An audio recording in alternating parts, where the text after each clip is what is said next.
Le combat est facile lorsqu'on connaît son adversaire. Je dénonce,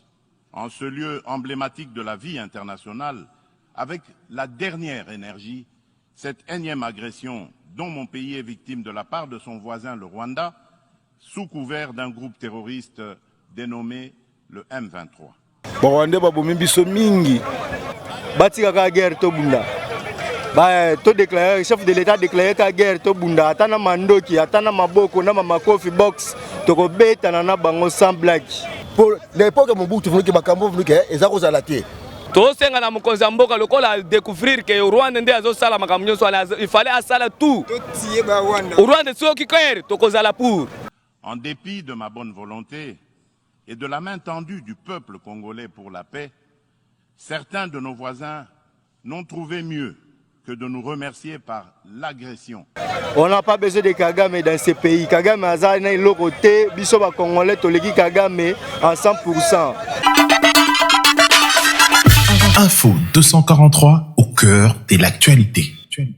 Et pas non fier, non fierté moi en tant que Congolais. Pour une des numéro 1 à Congolais. Le roi a eu courage à Kolobango devant le monde entier. C'est que c'est déjà une bonne chose. Parce que le faut ça les acquis, le roi te yebi po babi, les gens moyen bimora lobara, le combat est facile lorsqu'on connaît son adversaire. Le roi doit te découvrir l'adversaire sur nini. Banani, quant à nous, tout ça les forces qu'on a se préparer pour nous bengana bango penza makambwana bana aussi la lamboko. Pour nanga ba politiciens congolais et logo eza malamu eza toza ba congolais toza ini. Pour na cause ya mboka biso soto sangana pour na koyeba ko bengana ba agresseur na biso. Bon état que congolais en tout cas eloko asali na sali eloko moko ezala kitoko ye aumela kaka. Ye aumela par rapport na makambo asali. M23 na makawala ko sala wana ezaki mobulu neta pesi kimia en tout cas nzambe na aumelisa ye. Bon ba politiciens congolais de ba la sima mibeko na ye. Ba aumela sima mibeko na ye. Bon, ngata ke congolais eloko na ko lobana ya liboso eza boye. Mboka na biso na biso tolingani te biso mo ba congolais. O ezo salema lelo entre Rwanda et RDC wana ezali biso mo ba congolais ba tutokendaki kondima bangagement mo ezanga tina ezanga mutuna makolo lelo bandeko na biso bazo souffrir na este biso ba congolais doit suna un mot à dire te likolo ya mutolo wa Kagame wana mboya ngai pena en tout cas batika ka guerre to bunda ba to déclarer chef de l'état déclarer ka guerre to bunda atana mandoki atana maboko na makofi box to ko beta na bango sans blague donc commentaire venait à dire que le mingi ezaka ke ba déclarer guerre to bunda trop c'est trop pour ezo salema na mato na biso esala biso pas si fort va même na ba nego bazana kati ya Goma na comportement bazo jouer entre bango na bango eza bien te ironie o toza ba militaire congolais mettons ba ko makuna bazo ko décider te en tant que ba militaire congolais bazo ko décider en tant que ba rwandais ce n'est pas bien dans notre pays en tout cas biso faut to comme histoire ba congolais biso moko ba congolais to na posa ya mututa ya ko aider biso on n'a pas besoin de Kagame dans ce pays Kagame azali na iloko te biso ba congolais to leki Kagame à 100% akokufa pe kala mingi te akokufa kala mingi te akolala kala muki boye aza sute histoire nezo sila kala pete namoni ke Félix Nenga lobi ba Rwanda nde ba bundisaka biso. Il faut vraiment soutenir le Rwanda. Les Rwandais babomi biso mingi. Banda bambula nyonso ba Congolais ba kufa kona mboka ne tira la vie de tilelo. Même les loto yo ka ke ba Rwandais bazana mboka na biso. Bakangi déjà mabele na biso. Mais Félix alobi bongo total ka Kagame côté nyazo ke ne pona mama ba na Rwanda ba komo soutenir Kagame le susute. Ba komo le la passe nanzala binyoko ezakona ba Rwandais ba komo le la Kagame ba komo nyoko la bango. Ndenge sabo nga kutuna soutenir eloko wana soki pona ko biso to tirela ba so des fois to tirela ba so to no bundela ba Congolais la biso po ba kufi mingi kuna toza capable to ko kota tino Rwanda po sera Mobutu bato ba no kota tino Rwanda bise président ya Rwanda kufaka Mobutu atina ba Rwanda ba Congolais ba keno mema ibembe ya Rwanda ndenyi to ko kene peto bengenyo Kagame wana na Rwanda te toza capable ke no bunda tina Rwanda nde yango wana na lobi soki ke eza bongo bino biso me photo tirela biso so ba soda pona ngai pona président de la République na CPD na epo aza vraiment visionnaire na ye azala posa bana mboka na PC vraiment lungonye belé na makasi nzamba batela ye amema biso ti côté nyonso ye maikanisne ezokende na kokoma côté nyonso tozokende nzamba batela ye apese makasi apese na baide mususu abakisa ye baide mususu pona ngai yango wana na sengi me nzamba batela Félix po azana idée ya bien azana idée ya peuple congolais azoka posa azoka nanu mawa po to kufi mingi ya yeko yeba nde lelo to yeko comprendre lelo M23 azali rebelle ta za Rwanda pona yende na osenga nzamba batela ye mingi apese makasi na force na lunganya mususu pona ngai état congolais nazo remercier d'abord chef de l'état na ba effort au sali po M23 umeli trop ba Rwanda ba umeli trop na est na mboka na biso ba umeli trop pendant ba année belé mais quoi chef de l'état a sali effort a dénoncer bango pour guerre en est vraiment coup de chapeau pour na mais non senga na chef de l'état a sa réanimation ba généraux na biso pour ça l'année penat bien bitumbo o eza na est kuna ba congé na biso baza sema bitumbo wana neti bitumbo oyo to sama pe na kwa mutu oyo so ba yakana banani so l'année penat bien sima bitumbo wana ba chef de l'état ba congé na biso ba pe sima bitumbo wana mais oyo atali vraiment félicitations coup de chapeau à Liboso. Non, il y a Liboso, ils ont remercié le chef de l'État parce que Maramwa Lobaki Boutouana, tout se peine à fort. Donc, on a vendu un abisso. Tellement que qui met un quota, il y a un ça coup de chapeau. Et Mazama Sungaï a vacciné, bah, idée wana, tout est Liboso. Et là, c'est un Fati,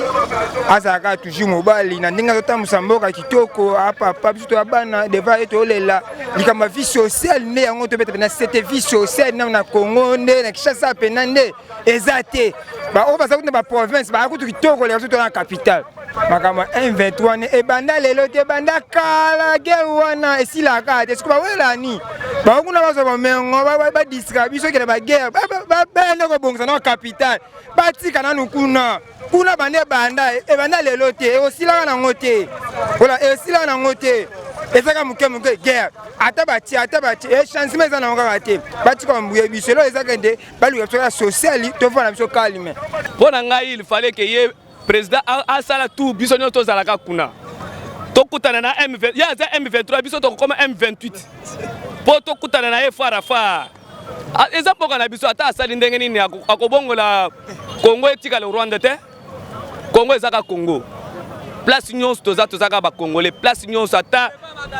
na suka ma tozaka ba Congolais kaka tosenga na mokonzi ya mboka lokola découvrir que Rwanda nde azosala makambo nyonso il fallait asala tout Rwanda soki kwere tokozala pour soki pona ke asenga biso pardon atikala kana ngambo na ye akomona biso ata mokolo moko to ya epana ye tosenga ata lipa kuna te ata lipa tokosenga ye te état congolais de les congolais là et ça la biso passivement des besoin bon bande qu'on a biso na Rwanda na est kuna tale bela batu o basi ba kufi déjà mais tozo mona bango ke volu ke on dirait batu moko volu ke bazo mona biso on dirait to komi ba nani ba nyama na bango alors pona ngadi na zo mona volu ke mu continue biso ya mboka volu ke agi ka mbala moko de ke soit to che maboko to che maboko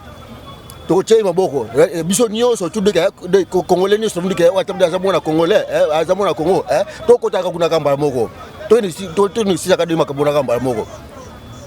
pour l'époque Mobutu venu ke bakambo venu ke ezako zalate ezako zalate siko ka ndefo to komo mona venu ke bakomo sala biso venu ke biso bodo ya to zo de responsable de nani charge de ya bakambo de tokotaka kuna ga posito lembi bango awa volu tozotika bango la kimia bazofana peza bien mais biso sikondi tokomi on die ba nyama na bango kuna donc tokota kuna kamba moko de mu continue biso volu ke a permettre biso biso tokota kuna message on ezola c'est pour na politicien congolais volu ke na bon volu ke bango wazo de makamone en charge en tant que mboka na bango bana mboka na bango bazokufa kuna ya mingi volu ke bazo charge volu ke bazo décision mo ya nani ya bien pour na kimia ekota kuna na esse. En dépit de ma bonne volonté et de la main tendue du peuple congolais pour la paix, certains de nos voisins n'ont trouvé mieux que de nous remercier par l'agression et le soutien des groupes armés terroristes qui ravagent l'Est de la République démocratique du Congo. C'est le cas actuellement du Rwanda